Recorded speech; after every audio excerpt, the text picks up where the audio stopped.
পাগল লোকে কোনো কথাই শুনে না, বাবা সবাই রে পাগল বানাইছে।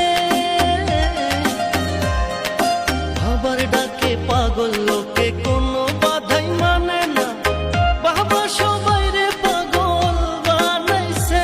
বাবা একটান গাঁজা খাওয়াইয়া দিনে তারা দেখাইয়া, একটান গাঁজা খাওয়াইয়া দিনে তারা দেখাইয়া কাইরা